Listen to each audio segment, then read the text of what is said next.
I was doing the calculations at the mid of this year. I will have spent more time in Kenya than in Sweden. So wow, I'm turning blue African. You are come on, oh come on. Yes. You are a K-Sweet. Yes, Yeah, a not a K-Sweet. sweet K. Exactly. Okay, Exactly. we are privileged to have you.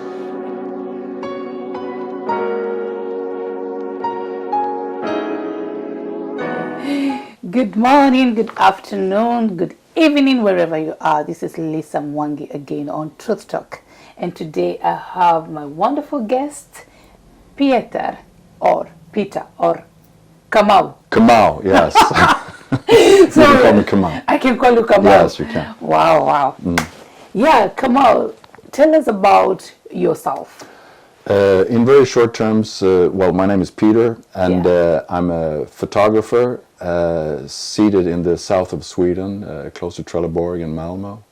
And I've had quite a bit of a journey into the culture and the social life and the adventures of Africa. Yes. And that is pretty much in summing up who I am. Yes. Wow. Yeah, he's a photographer. By the way, thank you for the photo. Yes, look at that. Look at that. It's beautiful. You're really a talent, yes. Very easy to take photos of. It makes my work so easy. Really? Yes. Wow. I can only say that you are good at this. Thank you. Professional. So how long have you been a photographer? I've been doing photography for as long as I can remember, but I've been living by it for the past 12 years or so. It's been my occupation, my source of income. But I've been doing it or doing other, whatever is art forms like music, photos, and writing. I have that within me, so a camera has been with me pretty much all my life. Oh yeah, I could see that. It feels like it was just so natural for you to like, okay, give me that smile.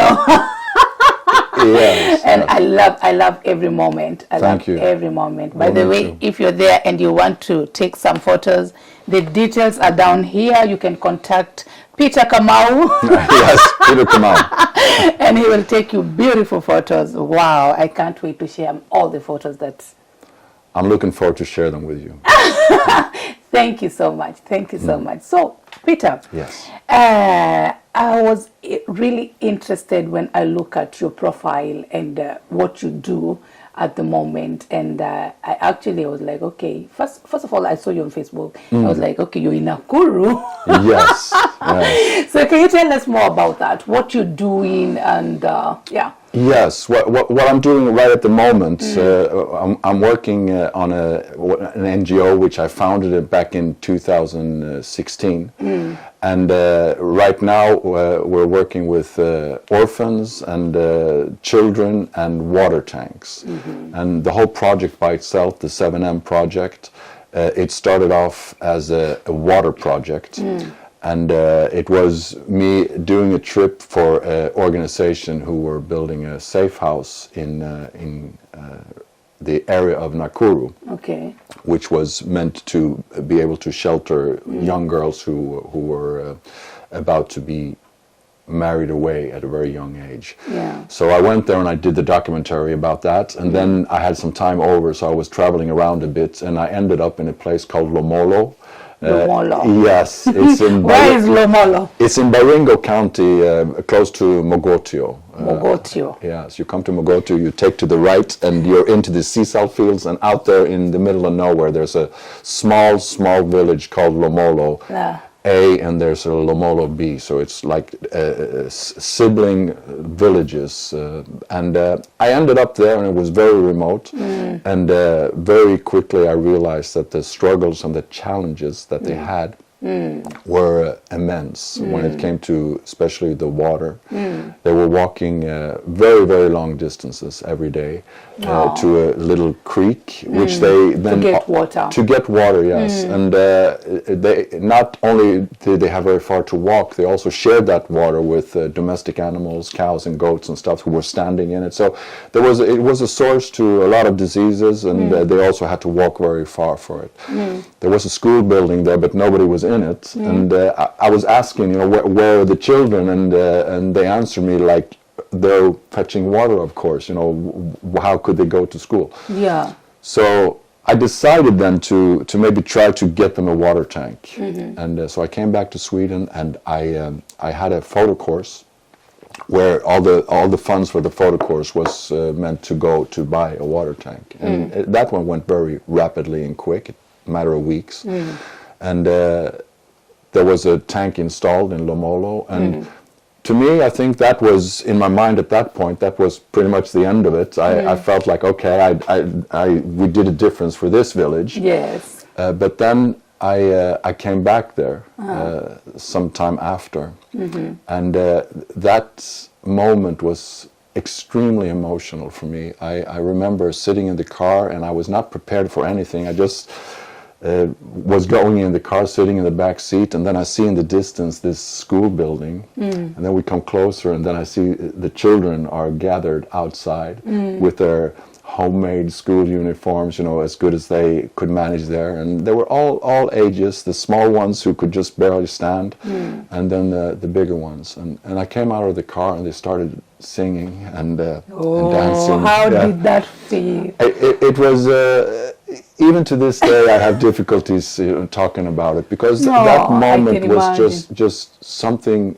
It was so touching, and it was emotional. so very emotional, and when I talk about it, I get the goosebumps, and even when I talk about it for public, you know, because I go out and I tell the story about the 7M, and when I come to this part, I always have to get some strength to get through it, because it's very emotional for me. Wow. But there they were, dancing and singing, and I was crying, and because I was suddenly it occurred to me the impact that this effort that the people have made for the photo course and what they did actually changed the course of people's lives in that way. It was mind-blowing. Wow. So then I thought that, well, maybe I could do more of this. So that was the moment you felt, now moment, yes. I can do more of this. Yes. Wow. I was walking there and I was thinking, you know, if we could do it once, maybe we can do it again and again. Yes. So I started coming up with different ideas what I could do for my sake as a photographer. So I gathered the pictures that I then, from the first trip and this trip, and I made a year calendar out of it. I got it printed in some 100 copies and was selling them. And also selling advertisement to companies in that calendar. So it raised a bit money for that. So I think that one generated maybe 5 more tanks. And of course, for that effort, 5 more tanks, the wheels were starting to roll. And more companies and more people wanted to join in. And then it went to 10 tanks and 20 tanks. And now I believe there's around 70 or 80 tanks spread between Kenya, some from the border or across the border to Tanzania, and also some in West Africa, Ghana. Wow. So the amount of people who are joining in has been quite immense. Wow. And from that, it has developed to be.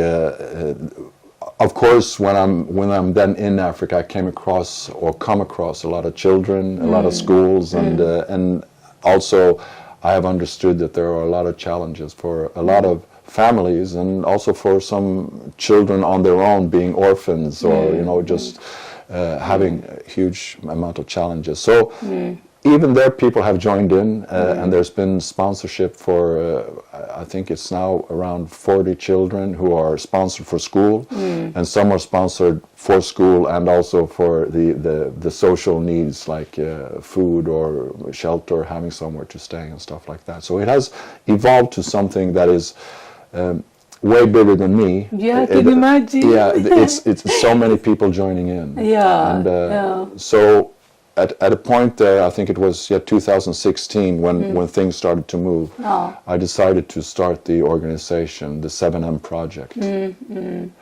So the NGO organization, so it targets rural, remote places. It does. Okay. And that is deliberately, because I believe that the bigger organizations, who are doing a fantastic job and who are making such an unbelievable difference. They are making bigger investments by drilling for wells and doing so they need to think about where they are placing their investments so that they can be to benefit for as many people as possible. Yes. And that, of course, means that the smaller, really rural areas, which only maybe holds, say, 100 people or something like that, it will not be economically defensible for the bigger organizations to put that much investments into a place which will only support so few people. Yes. So of course they will go for more populated areas. So the really rural places, they very often just fall in between the chairs because there's really nobody to catch them up. So the idea of the 7M project is to aim for those people who are too rural to be part of the bigger investments, which the bigger organizations do, and which is an honorable effort for them to do also, but there are these people who come in between. So okay, so it's only in Baringo that you have your NGO has managed to do this kind of project, the water tanks project. No, it's not. It's Baringo, it's Narok, and even further south to the Maasai areas, and also I believe that there's some.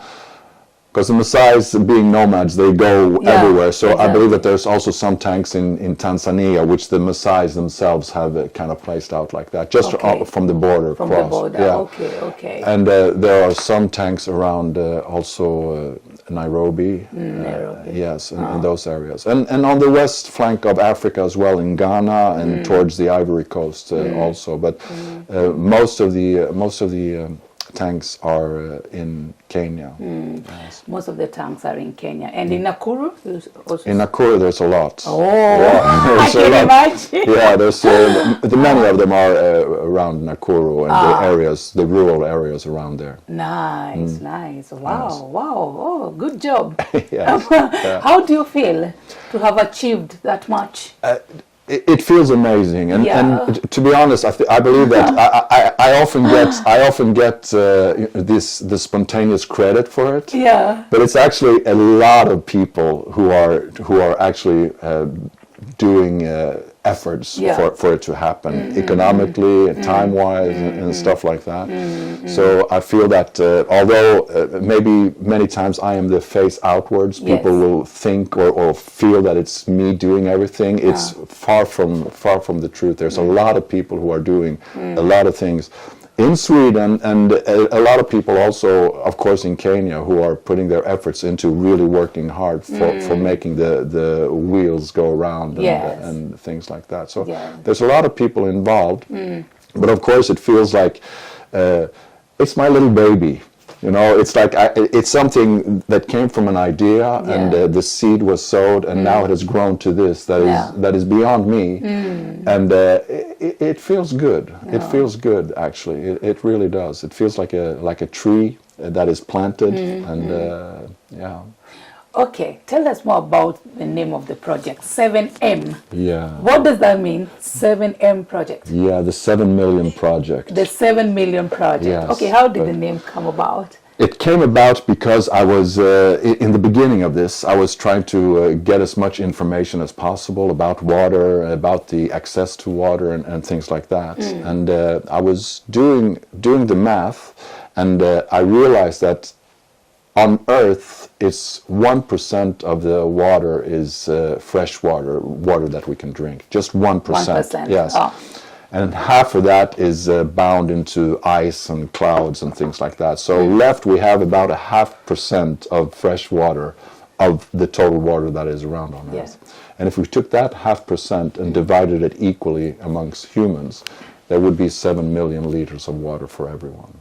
Wow. Yes. So it will be a bit of a metaphor. Then the 7 million project is a project who is trying to even out the excess of water, and also trying to pointing out that there are technical possibilities to do this, and many times it's more a matter of not having the will to do it, because the technology is there. We can transport oil in pipelines, we can transport gas in pipelines. I mean, it's really no problem transporting water either. Yes. So the technical possibilities are there, but it's just a matter of wanting to do it. And that's where maybe there needs to be some political issues and you know, kind of making people aware of that it's possible. Okay. And it means so extremely much to people. Me, to be honest, before I got into this project,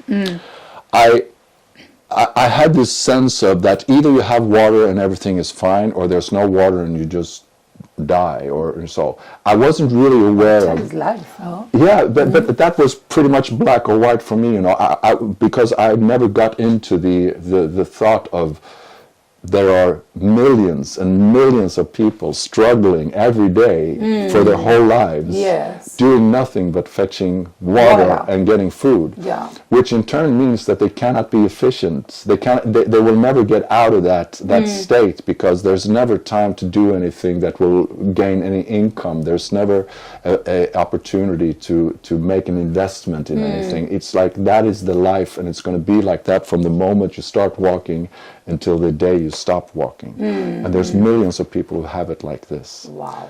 And I wasn't aware, because I'm born in a place where we don't have to think about these I things. know. Oh. And Privileged. I'm privileged. I'm privileged. I'm born in a very privileged place. Yeah, yeah. Yes, I am. But right now you're based now in Kenya, in Nakuru. Yes, yes. When I'm in Kenya, I'm in the area of Nakuru. Yes. Okay, okay. Yes. So, because how many times do you like travel to Kenya? Nowadays, I travel fewer times, maybe 3 or 4 times a year, and I stay longer. At the beginning, I was traveling more often and staying shorter periods of time, but it tends to But be. now it has stabilized, like. It is stabilized, and I usually stay for some months every time I go, but I go fewer times.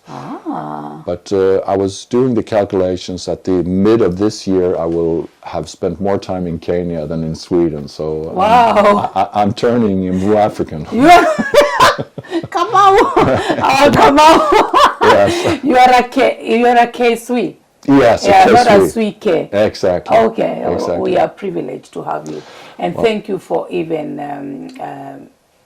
doing this, and you know, living your privileged life and started to do this. I believe this was a call. I believe it was so, and I want to point out that it is in no means a sacrifice to me. I do believe that I'm gaining by all the knowledge that I'm getting, and all the insights of different ways of life. Yes. And I do live very spartanically, and I live very simply when I'm in Africa. I have a room, and there's no washroom. There's usually no running water, and there's electricity sometimes. Yeah. It's very a very easy living, or a very humble living. Yeah. But it's not a sacrifice. It's quite the contrary. I get a feel and a sense of calming down. Yeah. Things start moving, you know, kind of slowly, and it kind of ticks into my my life cycle as well. So Yes. everything that all the bodily or all my statics, like sleeping, eating, cardio, all these things, they get better, and my ease of mind is also definitely in a better state. So Wow. it's in no means a sacrifice to me. It's on the contrary. It's something that I need to do. I believe. Wow. And when in your life did you feel that it is time to do this? That one, it came without me knowing. It was probably that moment in Lomolo. In Lomolo, when you saw these children. That's when I started thinking of, I can do this, and then the rest of it has just kind of like come along. So you never had such thoughts before? Never. No, never. Wow. It has, sometimes I do sit, or I stand, maybe in the middle of I was living with the Maasai people for a while. I was literally walking around with a spear, and having cattle and things like that, you know, at my disposal. And Yes. and I remember at some points I was holding my spear. I was dressed like a Maasai, and I was thinking, how in the world did this happen? It's like, how did I end up here in the middle of nowhere with a spear and cows? So it has never been a like, I'm going to do this. Yes. It's like more like, okay, now I'm here, and I don't really know where I'm going to be tomorrow. But I feel the urge, and I feel that there is something in me that draws me towards that way of life. Wow, wow, And wow. and I admire it very much. Things that I might have to begin with. I think I've been to Africa now about 30 times. So it's been coming and going. And things that I initially felt were like, it felt, oh, this looks terrible, and this looks, you know, there's so much suffering. Yes. But within it, there is also something that I envy, because I can feel that there's a connection between people. I can feel that there's a social network between people, Wow. which we lack very much in this part of the world. Yeah. And I also believe that I call it social investments. Wow.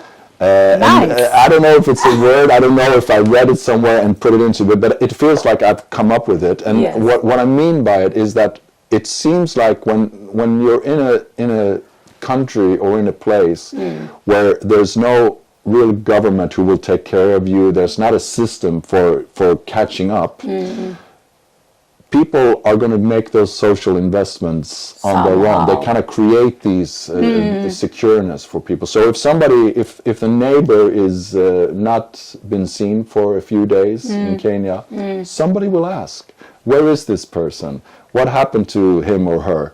And people will be curious. They will go and knock on the door. Are you okay? Yeah. Whilst here, I mean, literally, somebody could literally die and nobody would know, you know, until the bills are not paid or something. It could take months. Oh my God, Yes. I'm so excited.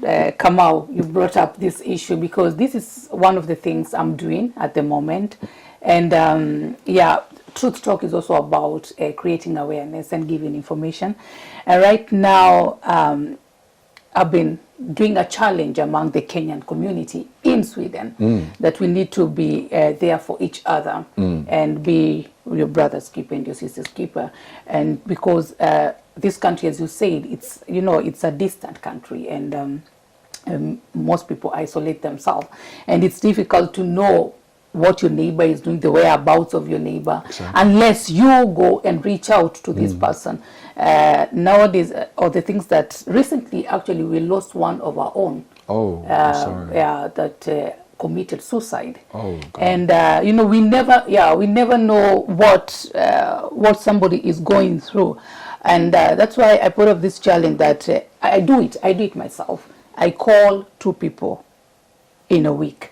2 people that I haven't talked to for a while, and I just get to know how they're doing, if you're okay. You know, I don't have to bring up many stories. It's just saying hi, Exactly. and yeah, and to know how this person is doing. And I think if the next person take up this challenge and call 2 people in a week, 2 people that, you know, you haven't seen, and now we have contacts, everywhere. You can get contact if this. Yeah, it's easy to find people. Yeah, WhatsApp, Facebook, and you can just write a message to this person and just get to know how they are doing, because actually here it's terrifying, and the situation is bad at the moment. Yes. I don't know how to explain, but it is bad, and somehow the Kenyan community we are divided. And I think this started from 2007. But now I am confident that when we start these campaigns, little by little, I think we will get there, because we want to avoid such. Yes. We want to be together again. As you're saying, in Kenya, if they will not see you one day, they'll come. Hey, Yes. come out, weko. Exactly. What happened? I haven't seen you for a while. Yeah, I haven't seen, and it feels good. It feels does. good, and I'm happy that you're appreciating these, Yes. and you're actually experiencing this while in I do. Nakuru. I do, and Wow. it's definitely something that Swedish people should be trying to acknowledge as well. You know, caring about and doing these things. Yeah. And it's really sad if because in Kenya it is existent. It does work like that. Yes. And it's really sad if Kenyans coming to Sweden are adapting the Swedish way that will be reserved like that. So I really would have wished that instead of doing that, we should try to spread the way of caring for each other to the society of Sweden, because that is something that I believe that we have lost in our eager to be efficient, in our eager to keep time and all these things, to do careers and stuff like that. We have forgot about the social part of our lives. It's like we're cocooning into our own, and we're trying to grab as much of that cookie as possible during our lives, and we will actually admire people who are able to take as much as possible. We will look up to those people who do the career and they get a lot from that cookie. Whilst in communities which I have been to, especially in the rural areas, it's the absolute opposite. It's the opposite. You will gain status depending on how much you're willing to contribute to the community. That will give you status instead, and you will look up to those people who are contributing. And here it's just the other way around, sadly. And that will make us, just focusing on what do I get out of it? What can I get? It's like I won't do anything for free. I won't do what's in it for me. And it's sad to have that mentality, because if everybody's just thinking about what's in it for me, we're missing out. We're missing out then. Because that's not really what it is about. It's about, kind of being a part of something. Exactly. And if you're just focusing on yourself, you're never going to be part of anything.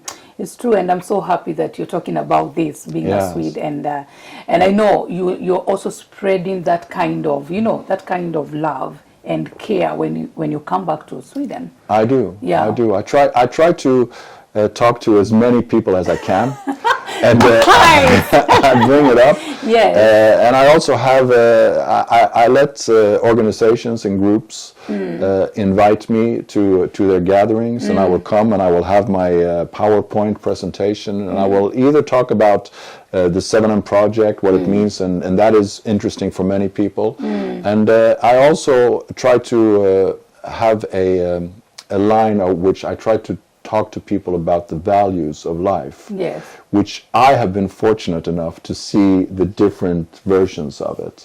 Whilst I believe that many people are not as privileged as me to actually be able to compare the two. I'm not saying that everything is good anywhere.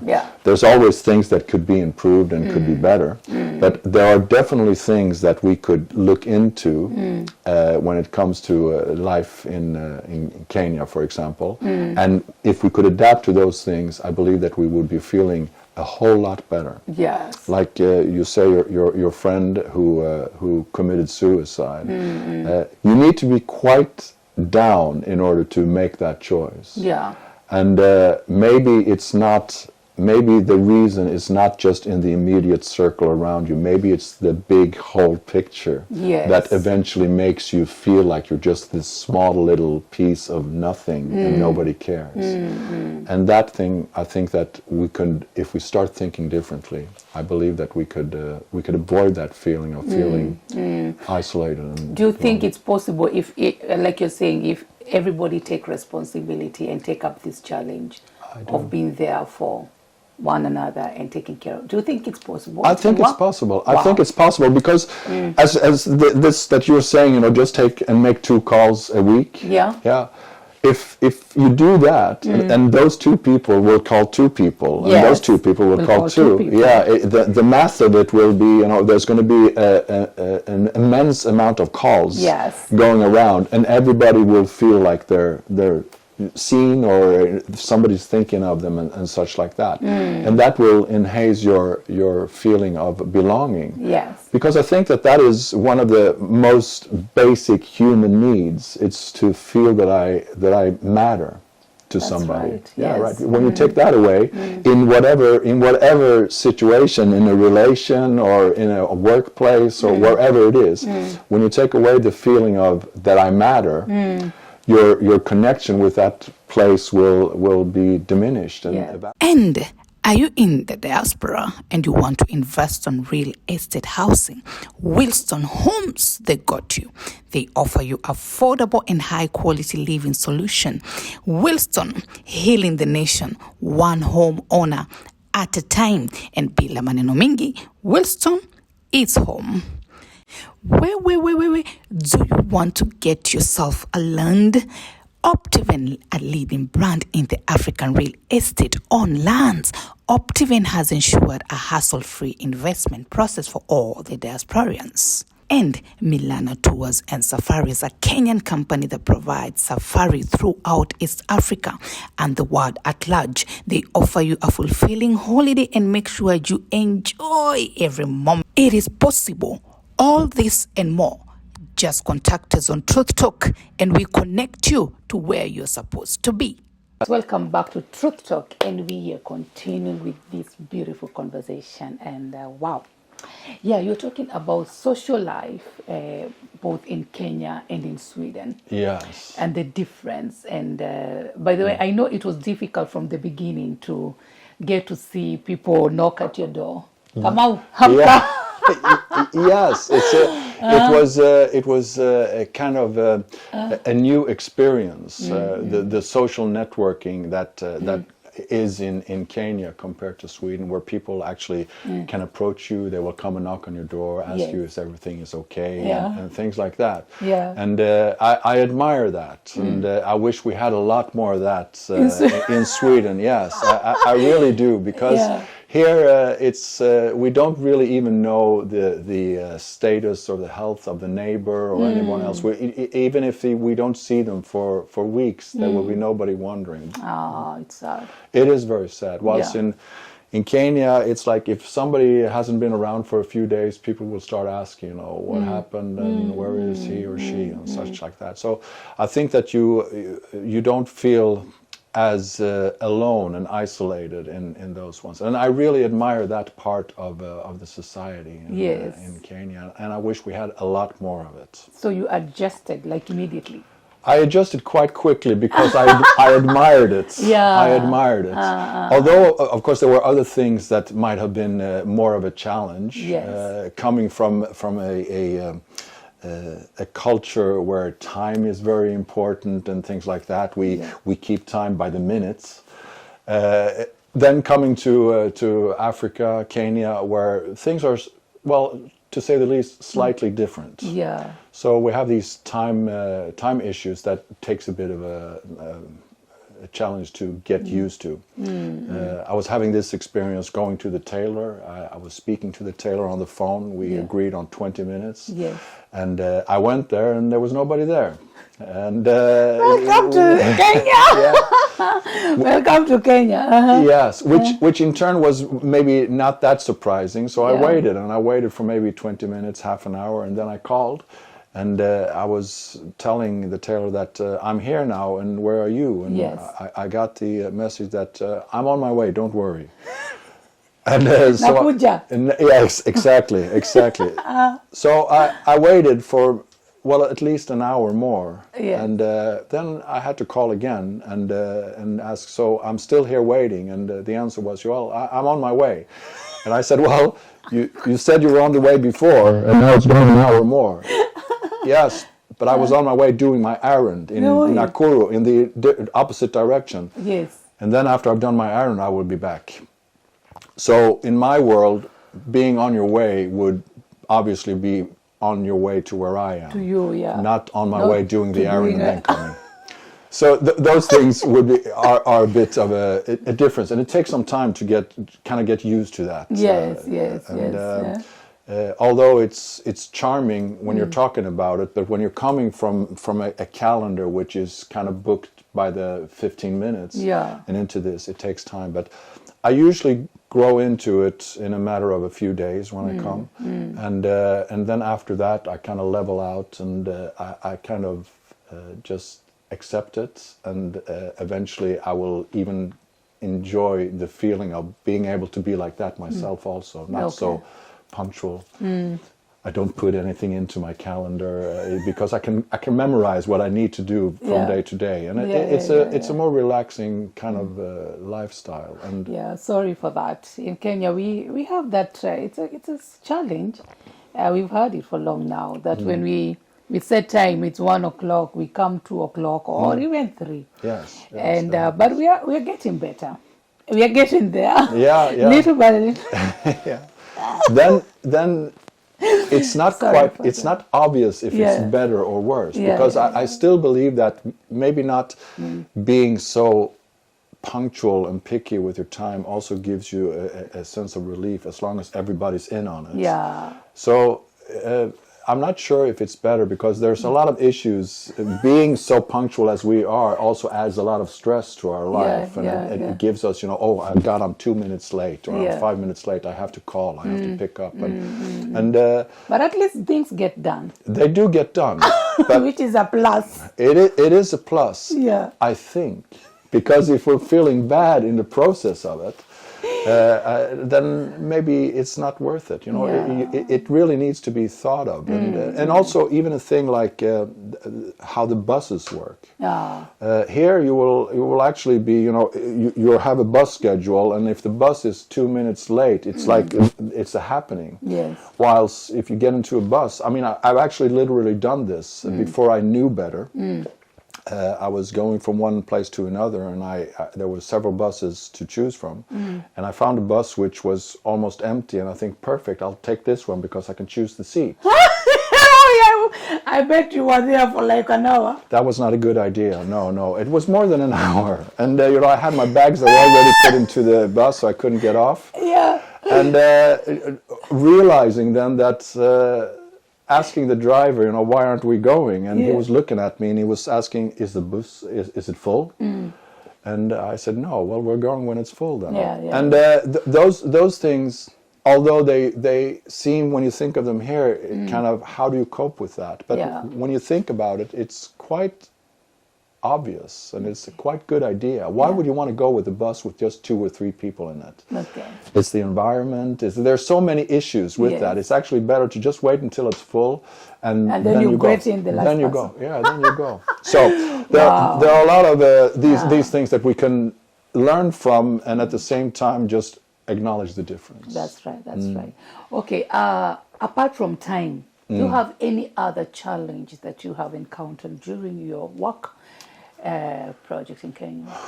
There's been challenges, but please help me. Okay. Okay, maybe in your field, your co-workers, the people who help you down there, do you have any challenges working together, or you get along and work get done as it should? It has, for the most part, it has gotten done. Okay. I would have to say, it's maybe the communication has been a bit of a challenge. It's sometimes then the Hakuna Matata mentality. Sometimes it will get you worried. When you hear somebody say, "Don't worry." Then you start worrying, because maybe it's not all the information has been passed through, or there's some obstacles. But I would say with the big picture, it's gone amazingly. Nice. So it has been smooth. It has been, nice. For the most part, very smooth. Nice. A few bumps. Okay. I know my viewers. I know there's somebody somewhere wondering why I'm calling you Kamau. Yes. Can you just tell us how that name came about? It's actually because I just adapted to it. Because when I am in Kenya, they call me either Mzungu, they call me John, or they call me Kamau. Kamau. So okay. I hear this around me all the time, and to begin with, I didn't really understand, but I heard this Kamau, and so now, when somebody is shouting at me or saying, "Hey, Mzungu," or such, I just say, "My name is not Mzungu," and they will say, "Oh, so what is your name?"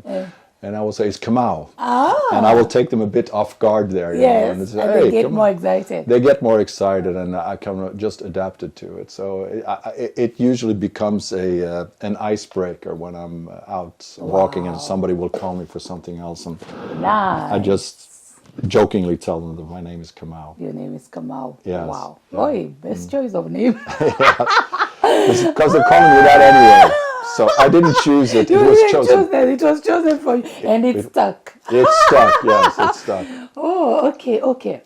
Kamau, let's talk about your project, your 7M project. Yes. How has it affected your life and affected the people who are working with you and even affected others? Yes. Yeah. Well, it has affected, in my life, it has affected very deeply. I have gotten a feeling of purpose, which is, Nice. I think, the major thing that humans in general seek for. You want to have a purpose. You want to have a kind of satisfaction in your life. You want to feel that you matter in one way or the other. And of course, a project like this, seeing the results of it and seeing what happens to other people and how it impacts on people and communities. Yes. Obviously gives me a great sense of purpose. So I am the one, I think, of everybody involved in the project here and in Kenya. I think that me, I'm enjoying the benefits of feeling that my life and my time kind of matters. I can put it into something that is important. Wow, wow. And so it has had a huge impact. And your co-workers and the people who help you find this, they feel the same? I'm sure that they feel the same, both here in Sweden and Europe, where people are working for it, but also in Kenya, the co-workers and the people who are working there and putting a lot of efforts and mind and efforts into making this really happen. I think there is also a sense of importance and understanding that we're all together making a difference. And it's the needs, filling those needs, like the way that you are doing with your channel, the way that you are reaching out for those people who are coming, who are maybe a bit lost, and you're filling that gap of information, and encouragement, and all these things. I mean, it's an amazing task, and I really honor it, the way that you're doing it, because it shows that there's the empathy, and you've found something that needs to be taken care of, and you're doing it. Nice. You're doing it. Thank I you. really admire it very much. I do. Thank you. Likewise, I admire what I do too, and I'm actually happy and proud of what I'm doing, because I know I'm making a difference. You are. You Yeah. are, definitely. I'm sure you are. Yeah, I'm making a difference, and that's my purpose too. Yes. And I know even the challenge that I started, that dream will come to pass. It will. It will. Yes. Yeah. So, wow. Okay. Give us an incident that really has excited you while you are away in terms of culture. In terms of culture. In Kenya and in Sweden. And in Sweden, in terms of culture, I think it's this connection, the way that people, for the most part, then in Kenya, they're open-minded. They will, if there's something that they wonder about, they will actually ask me. Yes. They're not so afraid of stepping on the toes. They will just go straight forward with it. Give us an example. Let us hear. And except there's several. There was one example when I was sitting in a matatu. I was Yeah. looking out the window, and there was me, and there was a child, and the father was sitting next to the child on the other. And while I was looking out the window, I felt my fingers pulling the hairs on my arm. Yes. And I was still looking out the window, assuming it was the child. And Yes. then I turn around, and it turns out it's the father who is stretched over, and he's pulling the hairs of my arm, like very gently.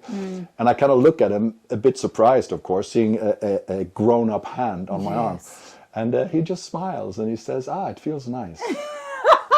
and you have to love that way of just being such straightforward like that, you know. And there's many examples of this, and the way that things are not so they're not so complicated, and we don't give so much thought into what will he or she think about that. It's more, it just comes from the heart like that. I had another incident of a lady coming to where I was renting the room, and she couldn't. We couldn't communicate. A very old lady, and she was just doing a sign like this outside the door, and and it took me some time to understand. And she was pointing at my clothes, and she was doing. And I understood she was asking me if she could wash my clothes. Yes. And I was thinking, yeah, why not? Why not? So I said yes, and she just walks right into the house or the room and to the kitchen, and she just starts washing my clothes. A stranger to me.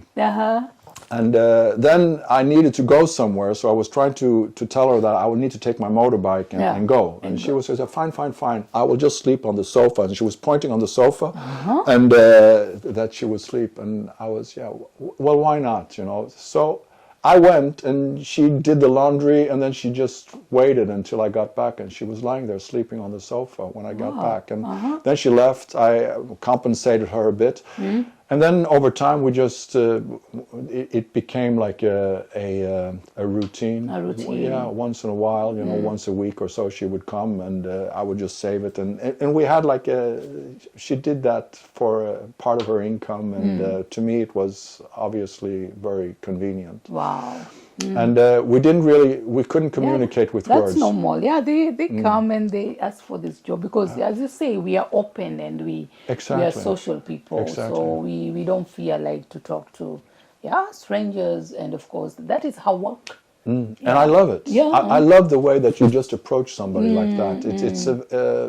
It's something that I wish that we could take after more in this part of the world. Being open and just trying things out. You know, the worst thing that can happen is that people will say no. And sadly, we're so afraid of that. So I think that we're kind of cocooning ourselves. Can you imagine if someone knock at someone's door in this part of the world, in Sweden, and do like this, what do?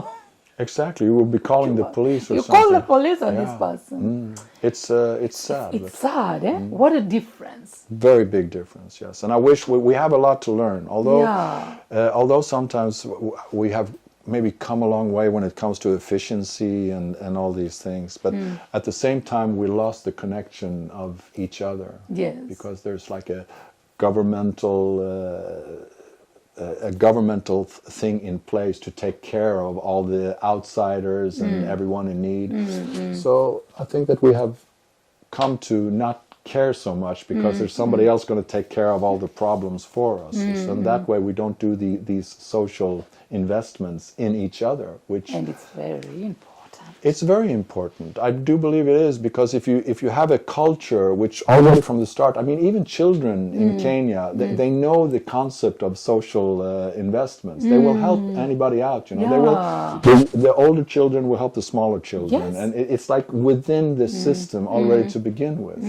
You will reach out for anybody in need, and I believe that gives purpose for one thing. You have made a change, and with all that brings with it, and also whomever you're doing these social investments with will also be there for you if you at any time would be in any need or such, and by so you're not gonna end up feeling alone, because you have these investments around you, and it's like a web. Yeah, it's true. Wow.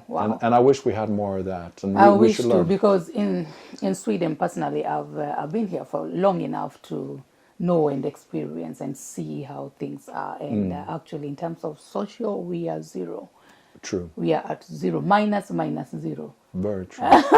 Because an instant you can walk. I was telling you. And you can walk with your dog, and actually a street can really approach you, but say hi to the dog. Yes. Oh God.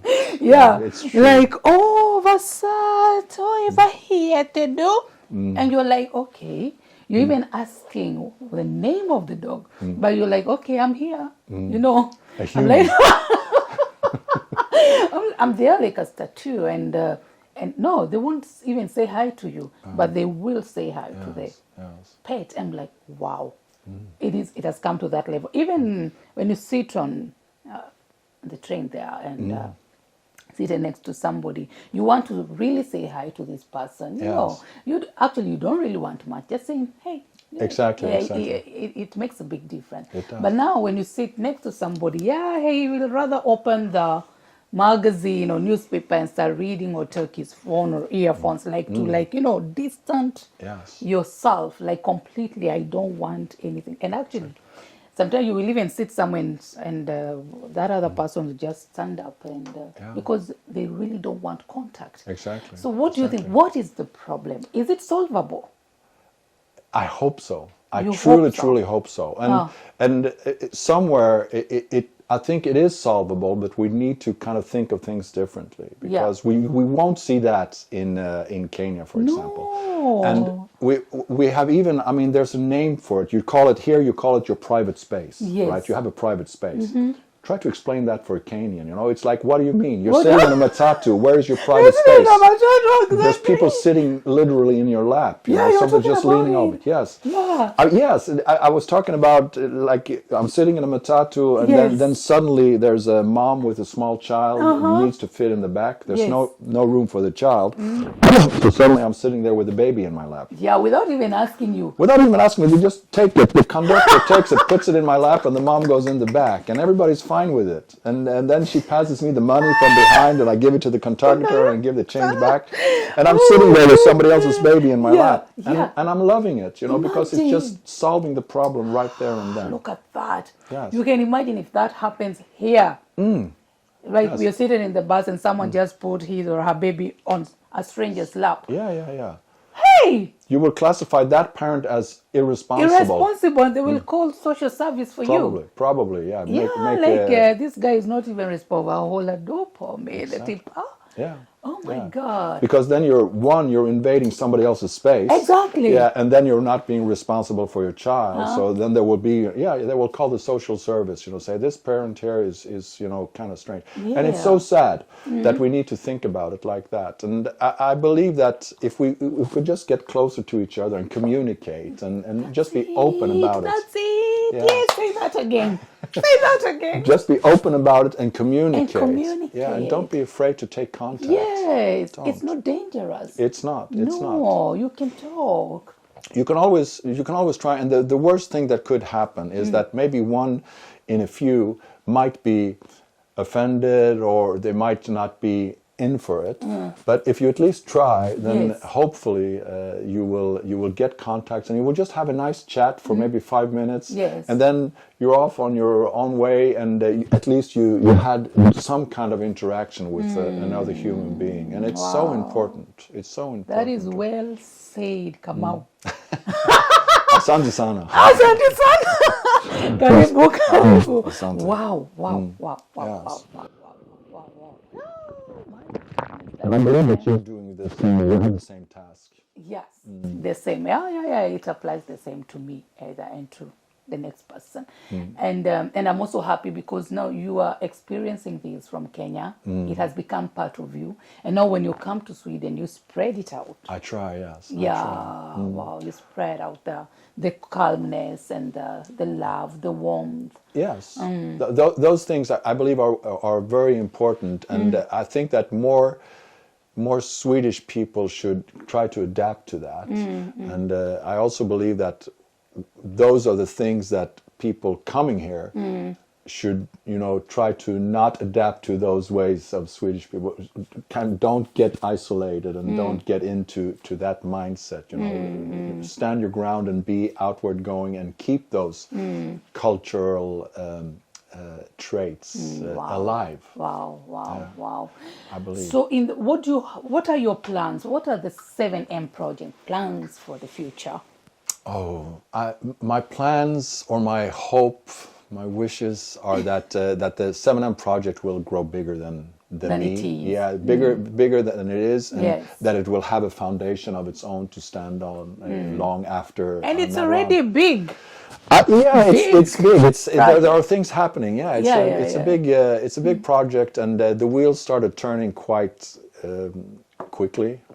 And lucky for me, it kind of got into people's minds quite quickly. And there's a lot of people helping out already. Wow. Wow, that's exciting.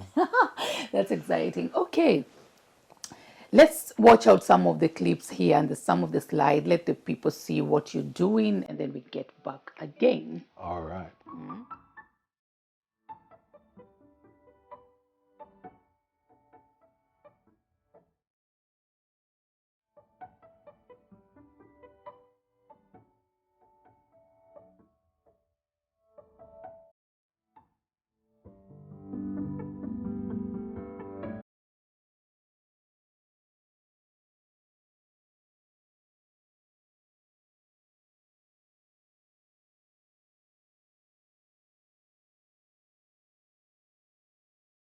Can you just look at the camera there and tell my viewers or our viewers and try to advise the people that are coming in, not necessarily from Kenya, from all over the world, people that are coming into Sweden.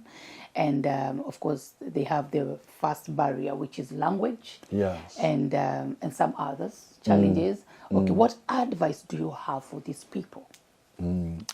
I think anybody traveling anywhere or ending up in a different country, I think being patient is one of the most important things to be. Yes. Things are not going to come and fall into place quickly. There's Yes. no quick fixes. You will need information, you will need help, you will need advice. Yes. And I would advise people then to just take the small steps at a time. Like learning a language, you cannot just get to a country and you will know the language. And the same goes with the culture and the social codes, which might be difficult to understand. Yes. So I think patience is the key word.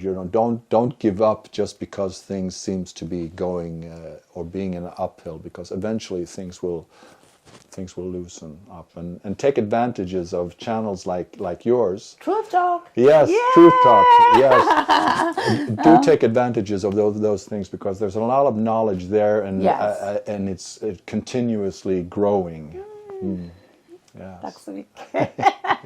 Yeah. That's right. And that's a good advice, Kamau, that when they come here, they be patient. I think so. Yes. And they try to also learn, because learning is the key. It is. We don't stop learning. It doesn't Exactly. matter how old we are. Ever. We learn every day. Personally, I love learning new things every day. Yes. I feel good when I learn something new every day. Yes. So when you come here, it's good you get to learn the system and how it works. And I'm also happy because there are numbers all over that people can always call and Yes. get information. So yeah, don't fear. Yeah, have confidence in yourself. Yes. Know what you want. Take that call and get information.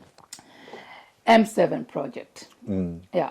What is the biggest factor that has helped you to be this successful? Yes, well, it's two. I think Two. I think it's two factors Wow. that has in combination been the factors of it. And I believe that, for one, my profession, being a photographer and filmer, Yeah. of course, is a huge advantage when you want to get things out and promote things. I love your work already. Thank you. You'll Yeah, see that's more of Truth Talk in your work, don't worry. They're so easy to take photos of. No.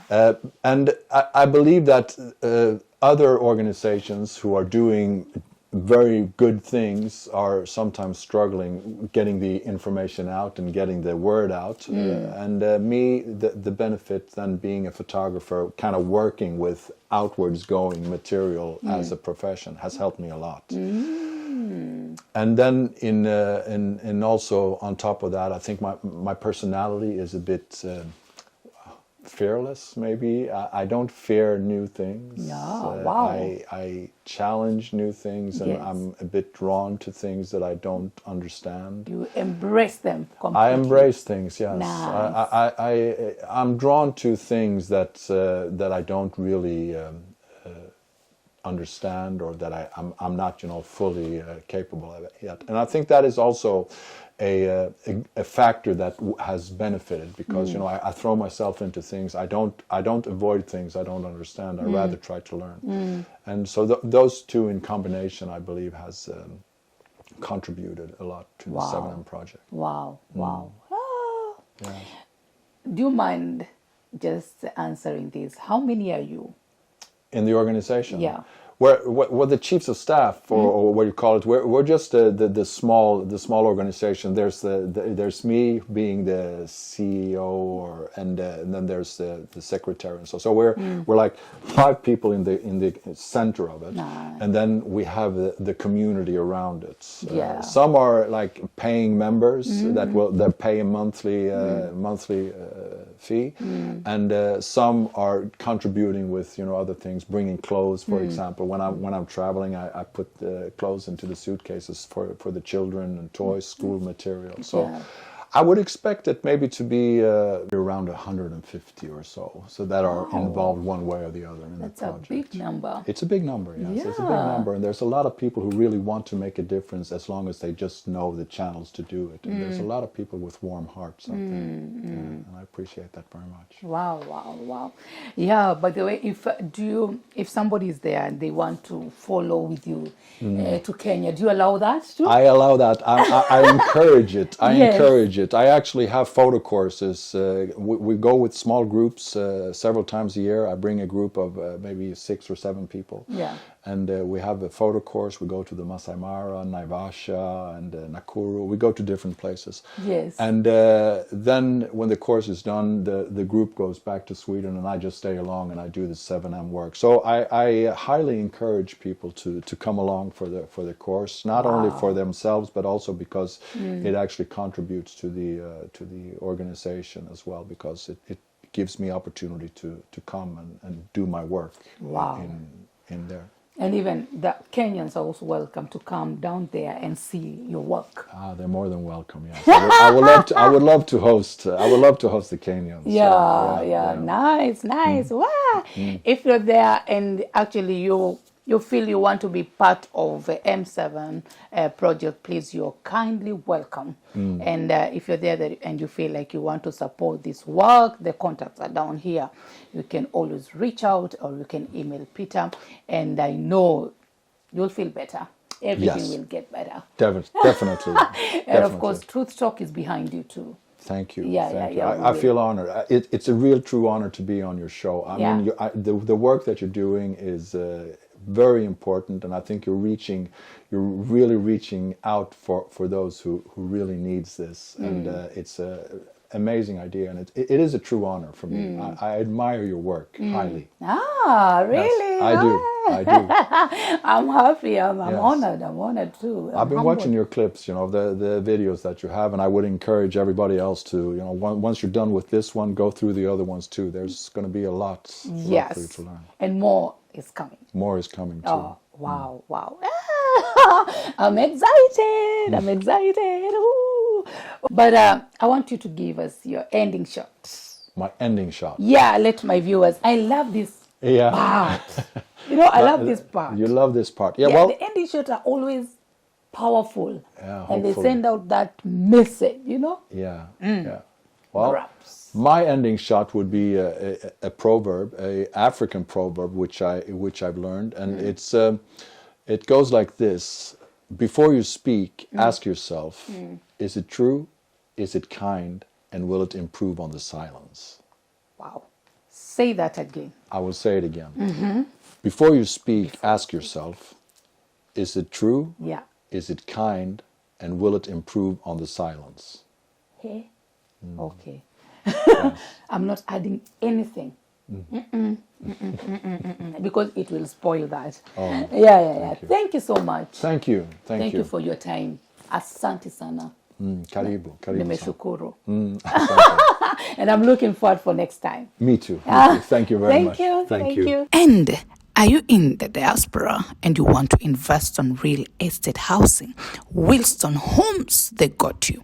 They offer you affordable and high quality living solution. Wilston, healing the nation, one home owner at a time. And bila maneno mingi, Wilston is home. Wait. Do you want to get yourself a land? Optiven, a leading brand in the African real estate on lands. Optiven has ensured a hassle-free investment process for all the diasporians. And Milana Tours and Safari is a Kenyan company that provides safari throughout East Africa and the world at large. They offer you a fulfilling holiday and make sure you enjoy every moment. It is possible. All this and more. Just contact us on Truth Talk and we connect you to where you're supposed to be.